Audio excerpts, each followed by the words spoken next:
né? A pastora Fátima foi muito importante no meu ministério. Às vezes as pessoas me chamam de doutora. Eu digo que na igreja eu sou pastora. Na igreja eu não sou doutora.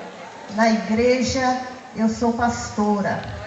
E o meu ministério, o testemunho é muito longo, mas eu nasci na igreja do Evangelho Quadrangular. Meu pai tinha uma missão, ele era missionário. Ele abria muitas obras. Nós viajávamos muito, não tínhamos muito paradeiro, como assim as pessoas dizem, né? E eu cresci com muita fé, sempre fui muito estimulada, com muito temor, mas, embora não saísse da igreja, eu não queria um ministério. E sempre estava dentro da igreja, fazendo as coisas do trabalho de Deus. E estudei, me dediquei, me aperfeiçoei. E a última conversa que eu tive com meu pai, ele disse assim para mim: eu acho muito bonito o que você faz. Você estuda, você corre atrás, você já está com várias pós-graduações, mas você não é pastora. E eu queria ter um filho pastor. E eu prometi para o meu pai que eu retornaria a fazer o IPQ. E não vi mais meu pai em vida. E quando o Senhor levou meu pai, a única coisa que ficou foi: eu não fiz o IPQ. E depois de alguns meses, por ironia do destino, eu fui chamada a assumir um cargo de um concurso que eu havia passado, Secretaria de Segurança Pública. E eu fiquei entre cumprir o que eu falei com meu pai e ir para o ministério. E eu fiquei nesse... Porque porque o conforto, a estabilidade é algo tentador. E eu fiquei pensando, como é que eu vou abrir mão desse concurso para ir para o ministério? Eu tenho que ser madura. Na verdade, eu queria uma estabilidade econômica. Mas eu falei só com Deus. E a pastora Fátima, ela foi para o primeiro encontro de mulheres em que eu era coordenadora. Ela estava sentada, eu ministrei. Ela disse para mim, não sei nem se ela se lembra. Eu estava sentada e o Senhor disse para mim, para eu te dizer que eu não cancelei a sua matrícula do IPQ, está aberta. E você ainda pode retornar e ser apresentada como obreiro neste ano. E para mim isso foi a resposta do Senhor. E desde aquele momento eu me entreguei ao ministério. Estou aqui. Não sei o que Deus quer da minha vida, mas eu estou aqui. Amém? Eu gostaria de convidar as queridas a abrir a palavra de Deus no livro de Cantares de Salomão, Cântico dos Cânticos, capítulo 3,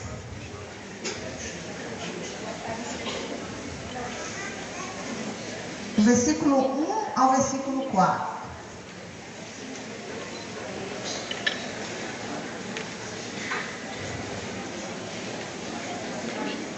Cantares, capítulo 3, versículo 1 ao versículo 4.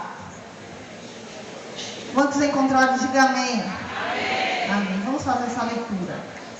Vamos prestar atenção no que o Senhor tem a nos dizer nesta manhã. De noite, no meu leito, busquei o amado de minha alma. Busquei e não o achei. Levantar-me-ei, pois, e rodearei a cidade pelas ruas e pelas praças. Buscarei o amado da minha alma. Busquei e não o achei. Encontraram-me os guardas que rondavam pela cidade. Então lhe perguntei: vistes o amado da minha alma? Mal os deixei, encontrei logo o amado da minha alma. Agarrei-me a ele e não o deixei ir embora, até que o fiz entrar em casa de minha mãe e na recâmara daquela que me concebeu. Amém? Querido Deus, eterno Pai, Senhor, nós sentimos a Tua presença neste lugar. Nós temos sentido, Senhor, o derramar do Teu Espírito Santo aqui neste lugar. Senhor, que esta palavra venha de encontro às nossas almas. Que esta palavra venha alimentar o nosso espírito na medida precisa do que necessitamos, Pai. E que possamos sair desse congresso transbordando, Pai, transbordando da Tua presença. É o que eu te peço e já te agradeço em nome do Senhor Jesus. Amém. Glória a Deus. As irmãs podem se assentar.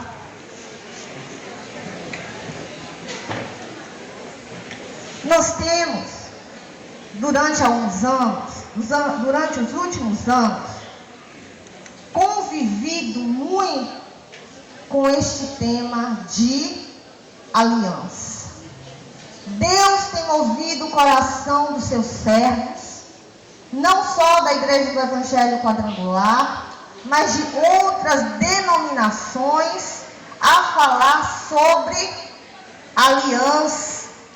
E esse tema é um tema extremamente profundo, é um tema extremamente preciso para os tempos atuais. E nós estamos vivendo tempos difíceis. E eu observei aqui todas as ministrações que foram feitas, que as pastoras têm falado de como tem sido difícil enxertar a palavra de Deus no coração das pessoas. Estamos vivendo tempos que alguns anos atrás não vivíamos. Alguns anos atrás não vivíamos. E isso não é apenas na igreja. Isso é na sociedade. Quando nós observamos o caminho em que a sociedade está indo, nós não sabemos para onde está indo. E isso não é a minha visão, isso não é uma ideia minha. Os cientistas sociais escrevem constantemente que não conhece o caminho do homem moderno. Porque as coisas mudam a todo instante. O que era hoje, amanhã não é mais. E quando você vai no início do século passado, você encontra uma sociedade que tinha como característica uma sociedade de produção. Eu estou fazendo essa introdução porque eu preciso que vocês alcancem a mensagem. Uma sociedade de produção, que trabalhava, que produzia, que tinha objetivos, que as pessoas se empenhavam em uma meta e construir a vida, né? Eu vou fazer um projeto de vida para uma vida inteira. Já no final do século passado, nós temos uma sociedade de consumo. Ah, pastora, mas isso é economia, não é? Isso é o retrato da nossa sociedade atual. Uma sociedade que não quer produzir, uma sociedade que não quer trabalhar, uma sociedade que não conhece os processos que você deve alcançar para um objetivo. A sociedade de hoje quer apenas consumir, receber coisas instantâneas. É a sociedade do macarrão instantâneo. É a sociedade, né, da ostentação. É a sociedade em que as pessoas apenas estão em busca do prazer, em busca da felicidade, e quanto menos trabalho, melhor. Se eu quero comer e eu nem sei o que eu vou comer, eu vou no fast food e lá tem vários pratos prontos para me escolher. E ali eu escolho o que eu quero comer. Eu coloco no prato o que eu tenho desejo de comer. O que eu tenho desejo de comer. E esse cotidiano, essa sociedade que estamos vivendo e convivendo, ela afeta a nossa maneira de pensar, a nossa maneira de ser. E da mesma forma que fazemos no nosso dia a dia, muitos, não são todos, graças a Deus, muitos querem fazer isso com a sua fé. Eu quero um Deus que facilite as coisas para mim. Eu quero um Deus que me faça um milagre instantâneo.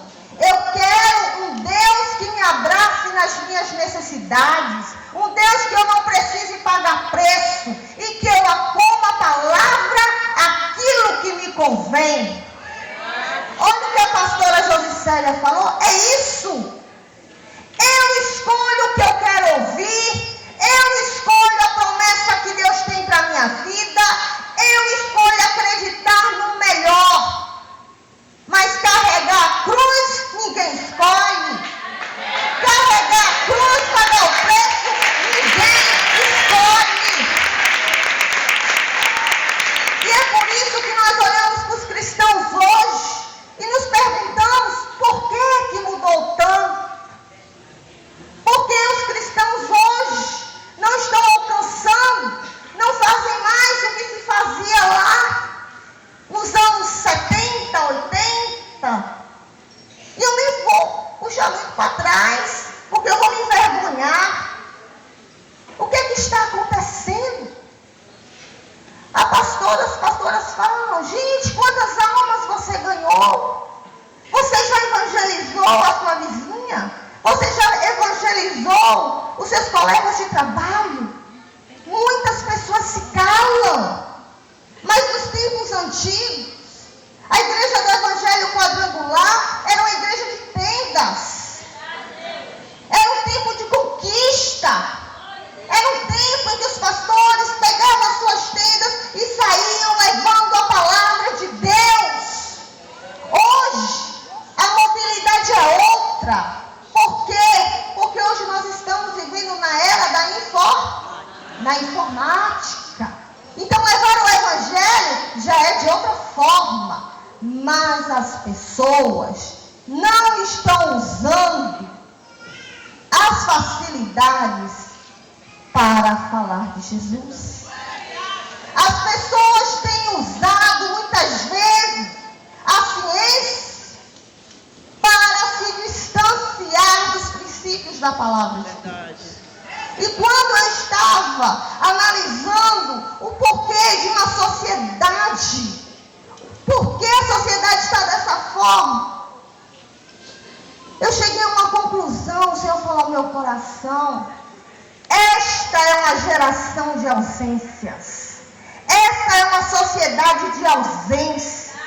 Pessoas que foram formadas na completa ausência de quê? Da sua essência. Da sua essência. Mas pastora, que essa sociedade é uma sociedade de ausência. Porque o inimigo sabe que na ausência da essência ele pode fazer muitas coisas. Infelizmente. Na ausência do que não pode faltar, o inimigo encontra brechas para destruir, porque o projeto do inimigo não tem fim. E ele quer formar um povo forte para o fim dos tempos e quer enfraquecer o povo de Deus. E essa ausência, ela já começa no século passado. Essa ausência já começa com crianças que nasceram rejeitadas, que nasceram sem uma formação de um lar, como está na palavra de Deus. Crianças que nasceram sem ter um pai, nem no seu documento, nem no seu RG. Famílias hoje, que a maioria da família do Brasil, infelizmente, é monoparental. O que quer dizer isso, pastora? É a família onde existe apenas um pai ou uma mãe. E na maioria das vezes, uma mãe. E pode parecer que isso é um detalhe. Não é. Porque toda criança que não tem um referencial de pai e de mãe, ele já tem algumas dificuldades na vida. Por quê? Porque o que Deus fez, a essência de Deus, é que a família seja o pai e a mãe. Porque o ser humano, para ter uma boa formação, ele precisa do pai e da mãe. E quando nós vamos na palavra de Deus, nós encontramos isso. Por quê? Porque Deus, quando trouxe Jesus ao mundo, ele se preocupou de dar a Jesus humano uma formação de excelência. E é por isso que Deus se preocupou em dar a Jesus uma mãe como Maria e um pai como José. E Jesus, ele precisava ser cuidado, mesmo sendo filho de Deus, mesmo sendo divino, mas ele, como criança, ele precisava ser amado, ele precisava ser acolhido, ele precisava ser formado. E quando Jesus, aos 12 anos, a Bíblia diz que ele vai a Jerusalém e os pais percebem a falta de Jesus. E eles pensam que ele é filho de Deus, não vamos nos preocupar não. Não, eles retornam em busca do seu filho. E ele encontra o seu filho no templo com os doutores. E quando José e Maria chegam lá e Jesus os vê, o que é que Jesus faz? Jesus diz, eu sou o filho de Deus? Não, Jesus segue os seus pais aqui na terra. Isso significa, Jesus teve uma formação que os nossos filhos precisam ter. Quando eu falo de ausência, eu falo de algo muito importante. Quando eu li o livro de Cantares, nós encontramos uma noiva que sente a ausência do seu amado e ela se desespera. E ela começa a procurar o seu amado incansavelmente. Onde está o amado da minha alma? Eu olhei no meu leito e não encontrei. E era noite. E ela sai, mesmo à noite, sendo algo temeroso, mesmo correndo riscos. A noiva sai ao encontro do amado, ao encontro daquilo que está ausente. O amado da minha alma. Eu poderia aqui falar sobre o amor de Deus por Israel, o amor de Jesus pela igreja, o amor da noiva pelo noivo, mas eu quero falar de relacionamento entre pessoas. Porque Cantares, ele é rico, porque ele consegue descrever o físico, a alma e o espírito. Glória a Deus. No livro de Cantares, nós percebemos claramente as nossas partes. Todo homem, ele é tridimensional, tricotômico. Corpo, alma e espírito. O corpo é isso aqui. É o físico. É o que geralmente, quem não tem olhos espirituais, só vê o corpo, só vê a aparência, só se preocupa com o físico. A alma é os sentimentos, é as aspirações, é as percepções. O que quer dizer isso, pastora?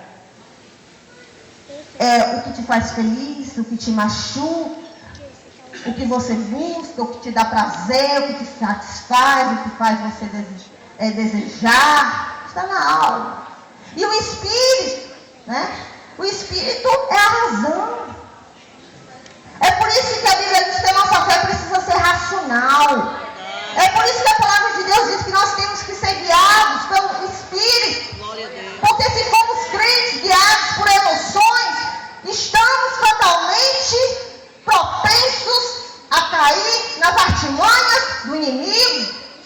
E esta noiva aqui, ela diz: o amado da minha alma. E uma alma com lacunas, uma alma com ausência, ela não consegue ver o perigo que está correndo. Ela vai a lugares que, pela razão, não iria nunca. É por isso que mulheres carentes fazem coisas que até o diabo duvida. A pessoa que é sedenta de amor, a pessoa que é sedenta de autoestima, a pessoa que é sedenta, né, de cuidado, de aceitação, ela se destrói com drogas, ela se destrói com vícios, ela se destrói em tudo que o inimigo coloca à frente dela. Você olha para a mulher e fala assim: meu Deus, uma mulher tão bonita, uma mulher tão inteligente, uma mulher tão posicionada, como é que essa mulher se envolve nessa situação? Alma ausente, com ausências, com lacunas, que muitas vezes foi construído durante a infância, durante a adolescência e a sua juventude. E as pessoas vão crescendo, mas não amadurecem, porque algo ficou mal resolvido lá atrás. E nós falamos de amadurecimento espiritual. E eu fico pensando, por que tem pessoas que ouvem a palavra de Deus e não amadurecem? Porque a alma está doente. Porque busca a cura física. Busca muitas vezes o prazer físico, aquilo que é apreciável. Mas esquece de reconhecer que a alma precisa ser tratada. E uma alma doente pode levar a pessoa a perder a salvação muito fácil. Crentes guiados por emoções tem sido um problema, tem sido uma preocupação, porque os tempos difíceis estão chegando, e quem não tem resistência não vai suportar. Quando eu falo em aliança, eu quero falar sobre a aliança dentro dos princípios da palavra de Deus. Glória a Deus. Eu não quero falar do significado que a sociedade dá à aliança, porque nós temos os mesmos nomes há séculos e séculos, mas mudou a interpretação, mudou o conteúdo. Eu falo de pacto.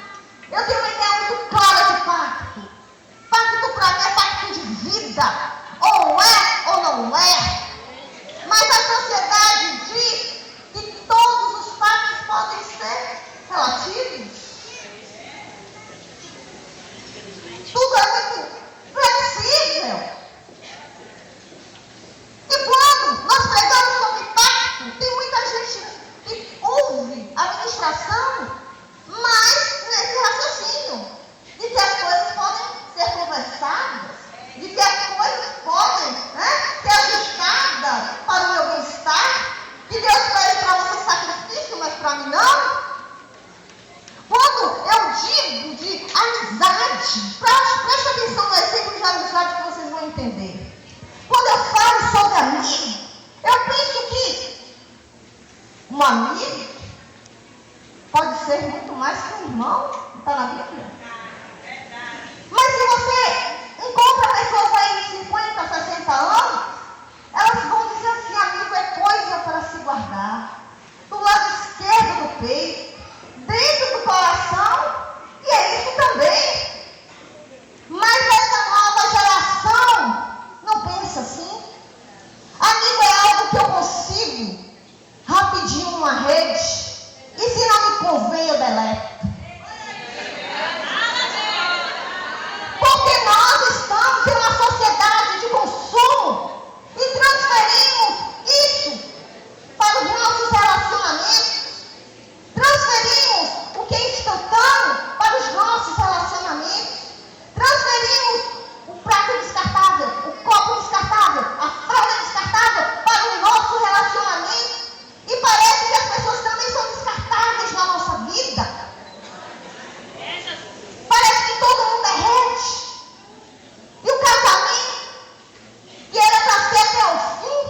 voto em casamento é um negócio sério.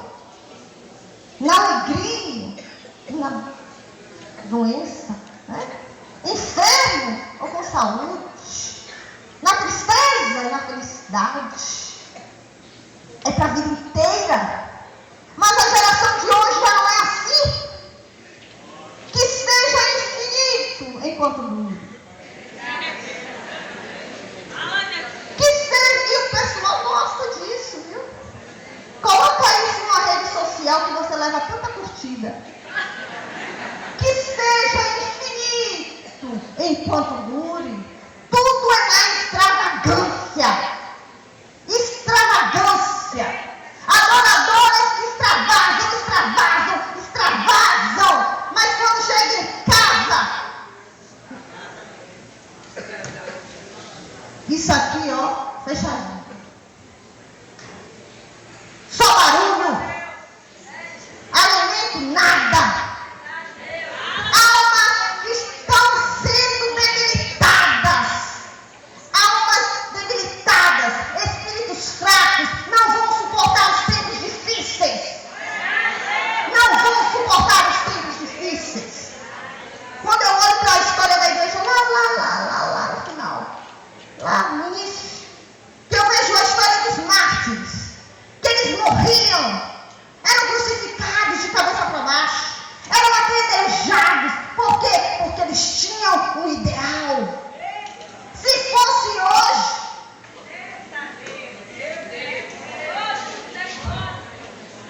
ficava muita gente não. Eu me preocupo com a igreja do mundo, desse nosso universo aí, ó, capitalista, porque é confortável demais. Eu amo missões, eu choro por missões, eu leio muitos artigos de cristãos que estão sendo sacrificados nos países em que o evangelho é difícil. E eu fico imaginando essas pessoas não negarem ao Senhor. Mas aqui que tem essa liberdade toda, as pessoas negam o tempo todo. Negam o tempo todo. Porque falam de palavras, mas não tem uma vida conforme a palavra de Deus. Glória a Deus. A sociedade está doente. Convivemos nela. Mas eu não faço parte dela, porque eu faço parte dos planos, do projeto do Senhor lá no céu. Os seus filhos não devem fazer parte dessa sociedade. Os seus filhos fazem parte de um projeto de Deus lá no céu. Geração eleita, sacerdote real, propriedade exclusiva de Deus, povo escolhido para a nova Jerusalém. Glória a Deus. Glória a Deus por isso. As mães, eu não vou falar de mãe negligente. Não vou. Vocês são mulheres aliançadas. Vocês são mulheres de Deus. Eu vou aqui dizer que vocês não cuidam dos seus filhos. Eu vou aqui dizer que vocês deixam os meninos sem tomar banho, que vocês não dão alimentação adequada, que vocês deixam os meninos sem vestir. Nunca. Isso é o básico. Mas você tem que ver o seguinte, presta atenção. Seu filho não é um corpo. Seu filho é corpo, alma e espírito. Não prepare seu filho apenas para este mundo. Prepare seu filho para o céu. Porque às vezes nós pedimos ao Senhor prosperidade para dar uma escola melhor para os nossos filhos, para dar um curso melhor para os nossos filhos, para colocar um pão digno na mesa, para dar uma roupa digna para os nossos filhos. E essas crianças vão recebendo tudo muito facinho,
espantosas.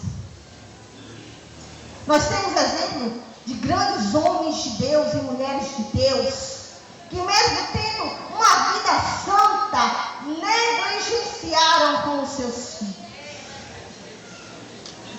Davi é um dos grandes exemplos de homem segundo o coração de Deus. O rei Davi é um exemplo de conquista, de humildade, de relacionamento com Deus, de esperar em Deus, de confiar em Deus, de guerrear por Deus, de derrubar gigantes. Mas Davi foi ausente na vida dos seus filhos. E a Bíblia diz que em determinado momento houve um problema lá na família de Davi. E este problema é que o seu filho primogênito se apaixonou pela sua irmã Tamar, né? E tirou a honra de Tamar. E Absalão, irmão de Tamar, ele ficou furioso, porque o seu irmão fez isso com a irmã. Presta atenção. E ele quer ter com Davi. Davi sabe, fica chocado, mas Davi não fez nada. Foi omisso. E antes de Absalão começar a aterrorizar o reinado do pai, ele esperou 2 anos. Ele esperou 2 anos por uma resposta de Davi. Não veio. E aí a história está lá toda no livro de Samuel. Ele faz justiça pelas próprias mãos. Ele se levanta contra o pai. Ele começa, a convencer pessoas a fazer um exército contra o rei, contra o seu pai. Em uma batalha, Absalão morre. E às vezes nós olhamos essa história e nós falamos assim, aí olha, se levantou contra o pai, olha o fim de Absalão. Morreu. Mas nessa história ninguém ganhou. Porque não existe um homem segundo o coração de Deus que fique feliz com a morte do seu filho. Não há uma pessoa que tenha o coração de Deus que fique feliz com a morte do outro. Davi chora de arrependimento, porque no íntimo de Davi, ele sabe que ele deveria ter conversado com Absalão, ele deveria ter ouvido Absalão, ele deveria ter tido posicionamento naquele problema familiar. E às vezes as pessoas se ausentam dos problemas da família. Vou deixar nas mãos de Deus. Ficou nas mãos de Deus. Está nas mãos de Deus. Mas Deus deu a sua família para você cuidar. Glória a Deus. Verdade. Nós precisamos aprender que nós temos responsabilidade com os nossos. Nós somos formadora do caráter dos nossos filhos. Não adianta você orar, você ir para um congresso, você chegar em casa daquele jeito tinindo, mas se você não muda o seu comportamento, a sua maneira de ser. A Bíblia fala o quê? Ensina o teu filho o caminho que deve andar. É muito fácil ensinar o caminho que deve andar.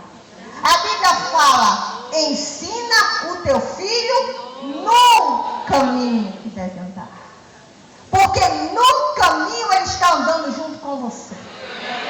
Não há melhor mensagem do que o seu testemunho dentro de casa. Não há melhor ensinamento do que o seu caráter resplandecendo dentro da sua casa. E veja que o inimigo, ele é tirar de nós o que Deus nos delegou desde a formação do homem. Essência. Deus nos diz que nós que devemos ensinar os nossos filhos. Verdade. E hoje o mundo quer fazer de nós apenas meros reprodutores de seres humanos. Isso é forte. Isso é forte. Por que, pastora Zana? De onde você tirou isso? Hoje, você pergunta a um professor, ele não diz mais, eu sou pedagoga, eu sou professora. Não, fala, eu sou educador. Quem é educador é o pai e a mãe, não é professor, não é escola. Não adianta você pagar a escola cara porque acha que seu filho vai sair ótimo de lá. Não vai. Sai cada dia mais sedento de pai, de mãe, de limites. Porque é pastora, que tem membro que não obedece pastor, porque não aprendeu a obedecer o pai e a mãe em casa. Por que é que tem gente que não se enxerga?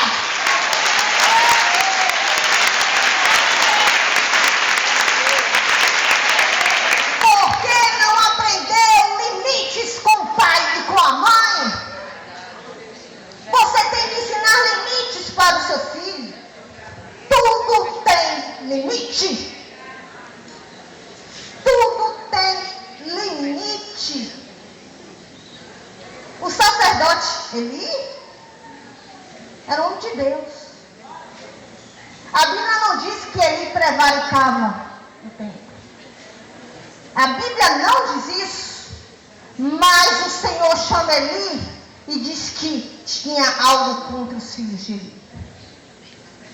E a Bíblia mandou, Deus manda recado para Eli.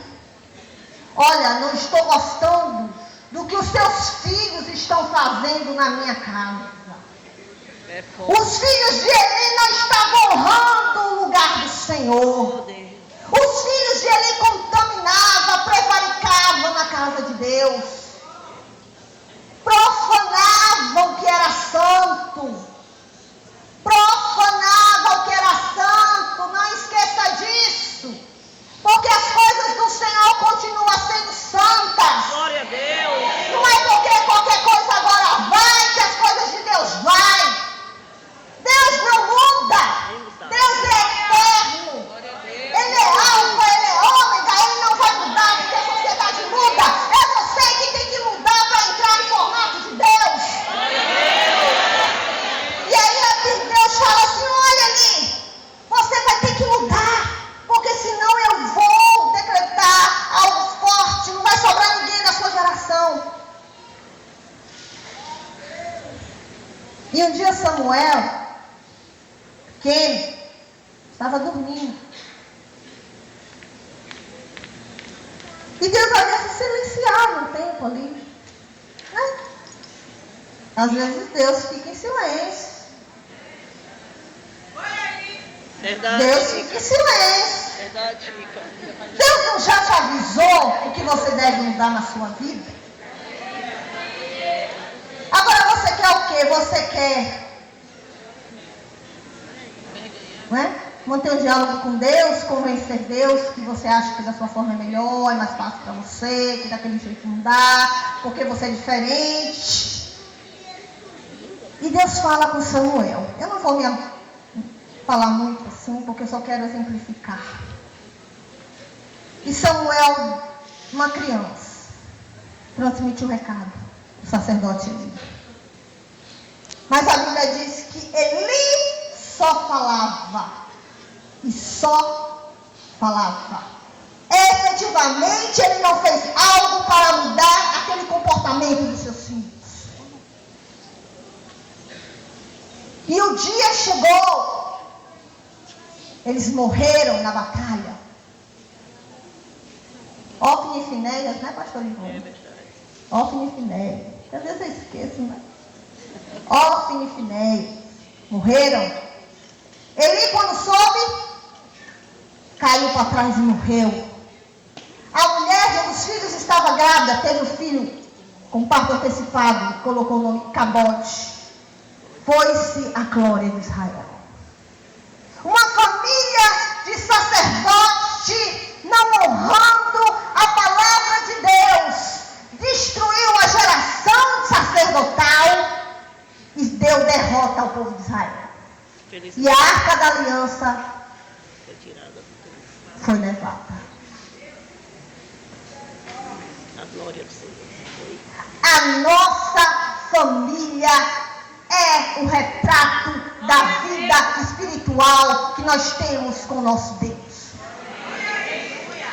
Me desculpe você que passa por situações com filhos que são rebeldes, com filhos que não se convertem, com filhos que estão totalmente desvinculados de uma vida santa. Me perdoe, mas eu quero te dizer que este seu filho, se ele olha para você e vê em você uma mulher de Deus, ele vai dizer para as pessoas assim: quando eu for cristão, vou querer ser que nem a minha mãe.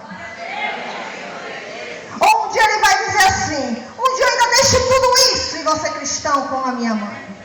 Mas se a sua vida cristã é uma vida de aparência, a sua família vai dizer: se for para mim ser crente desse jeito, se for para mim andar na igreja desse jeito, eu prefiro ficar no mundo.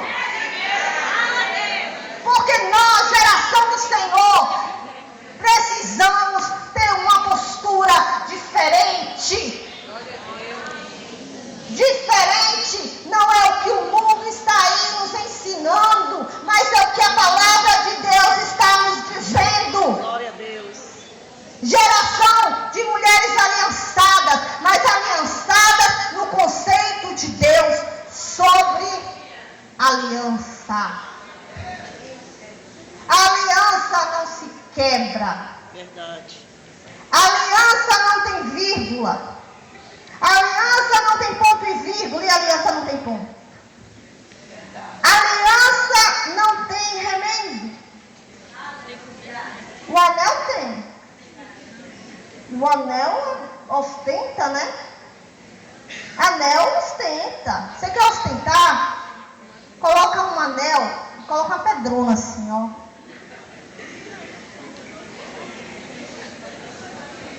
Ostentando. Mas a aliança tem um significado. O significado, sabe qual é o significado da aliança? Eu nunca vou deixar Jesus e Jesus nunca vai me deixar.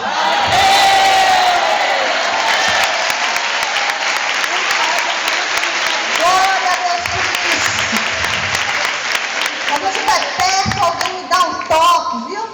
Porque pastor é assim, quando começa, não quer parar mais. E eu sei que muitas de vocês estão aí sofrendo com as suas ausências. Eu falei aqui de que vocês não devem se ausentar do seu papel de mulher cristã.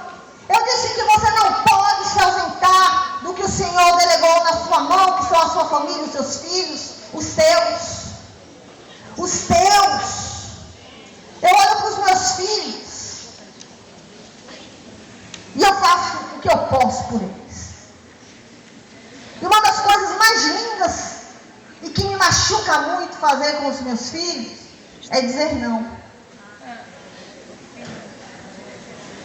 Como dói dizer não para um filho.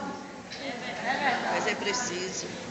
Principalmente quando às vezes você tem condição de dizer sim. E eles ficam tão chateados, tão revoltados. E criança manipula, viu? É verdade. Você, cuidado, que você é aliançada do Senhor. Você vai se deixar manipular por filho? Por criança? Não, você é a mãe. Quem sabe é você. É isso aí. E aquela criancinha, esse ser tão inocente, ele fica ali testando. E aí ele pede uma coisa e você fala não. E ele pede de novo, você fala não. E ele começa, ó. E você tem problema demais para resolver. Aí você fala, tá bom, vou te dar. Você não sabe o monstro que você está criando.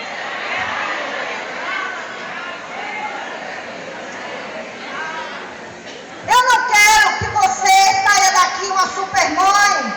Eu não quero que você saiba muitas coisas. Mas que pelo menos o Senhor te dê entendimento para dizer não é não. E sim é sim e acabou.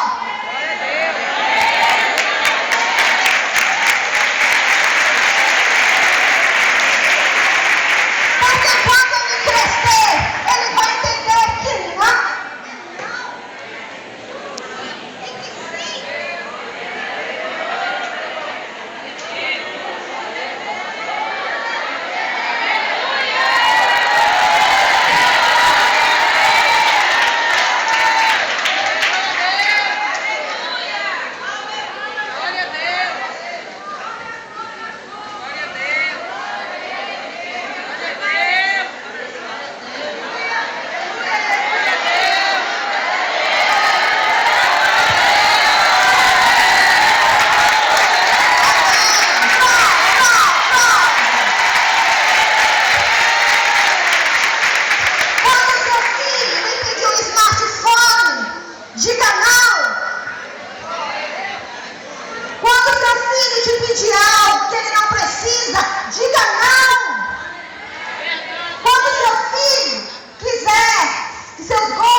Não, aqui você não entra não. Isso é forte, isso é difícil. É muito difícil para mim. É mais difícil do que eu dar uma chinelada no meu filho. E eles ficam ali, mas meu colega tem. Você não me ama. Você não gosta de mim. Eu tenho vergonha, todo mundo tem, eu não tenho. Por que, pastora, se eu posso estudar? Você precisa ensinar ele que tudo tem limite, que ele tem que aprender a lutar, que ele tem que aprender a construir para ter merecimento. Isso vai refletir na vida espiritual dele.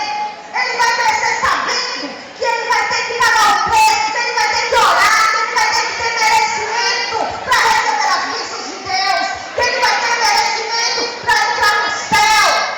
Porque se ele cresce dessa forma, ele acha que Deus tem a obrigação com ele. Quantos minutos eu tenho? 10. 10 minutos. Criar filho hoje é muito complicado. Uma família hoje é muito complicado. Mas não se ausente da vida dos seus filhos. Abrace seus filhos. Beije seus filhos. Não fale mal do pai dos seus filhos para ele. Seus problemas resolva você e ele. Não lance para o seu filho, porque ele sofre em saber que o pai dele não é o ideal.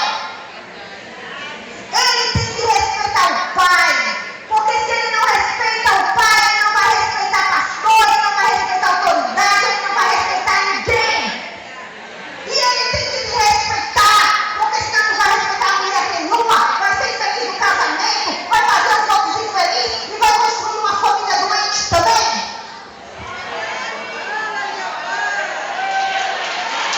É isso aí. Deus quer mudar a história da sua família. Deus quer mudar a história da sua igreja. E começa assim, nesse testemunho. E eu disse para vocês que uma alma doente, ela não mede consequências. Uma alma que sente ausência, ela não sabe os perigos que corre. E eu sei que aqui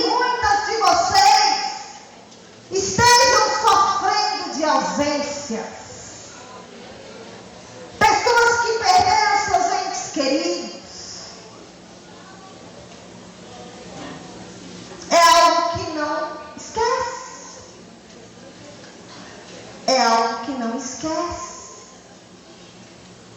Mas fica a certeza, quando o ente querido era cristão,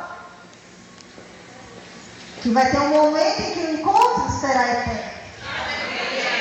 E como é bom saber que a família da gente vai viver no reino de Deus, né? Então não esqueça disso, não. Não esqueça.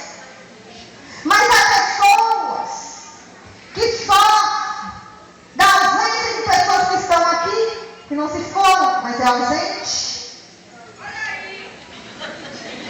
E eu já falei, já peguei no meu grupo uma vez, as viúvas de marido vivo.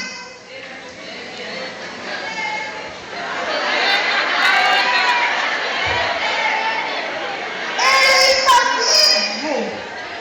Eu vejo ele, mas eu não sinto que ele pouco se importa comigo. E dói.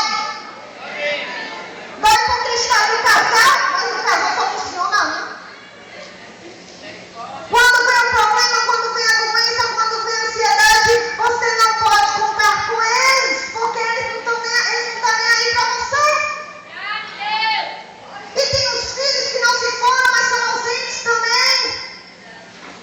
Você deu a vida pelos seus filhos, mas hoje eles fazem de você um peso na vida deles. Você está doente, não aparece para te dar um remedinho. Você precisa de ajuda, não aparece para estar ao seu lado.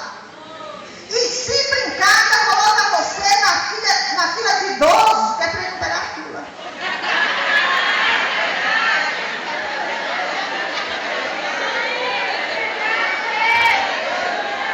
Isso é triste. Eu fico pensando que esses filhos são esses. Eles são os filhos mimados da sociedade de consumo. Mimados. Mas eu quero dizer para você, para mim, para todo mundo, que o tempo está acabando. Está. Eu aprendi a ter limites com minha mãe, viu? Ou eu me comportava, ou eu saía da igreja toda beliscada. Eu não belisco meus filhos. Eu só olho. Mas o método da minha mãe era: amém? Amém. Eu sei que quando eu chego na igreja é lugar de adorar o Senhor, de ser alimentado, não é lugar de smartphone, de celular, de selfie, de nada disso.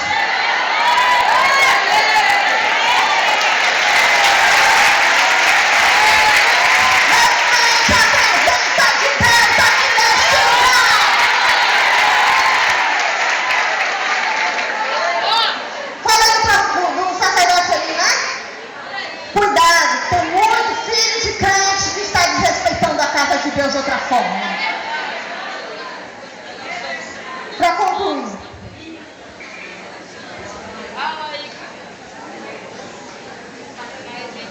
você pode ter dor, ausência onde for.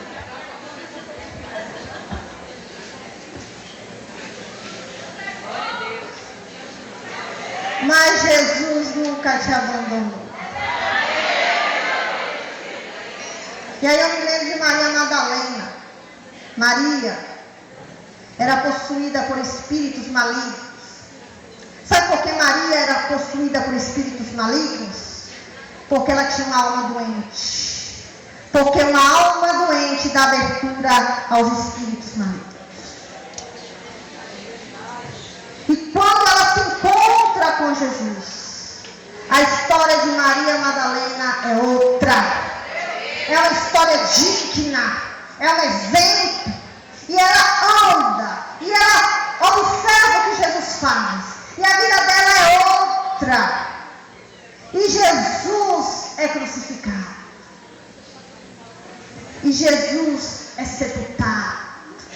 Mas Maria não conseguia conviver com esta ausência. E a Bíblia diz que todos os dias. Porque nós temos laços, sabe? É difícil. Quando eu falo de ausência, o Espírito Santo vai fazer você pensar aí na viagem que é ausência. É muito difícil não ter aquilo que nós precisamos. A ausência não é falta de qualquer coisa. A ausência é falta do que não pode faltar. Essência.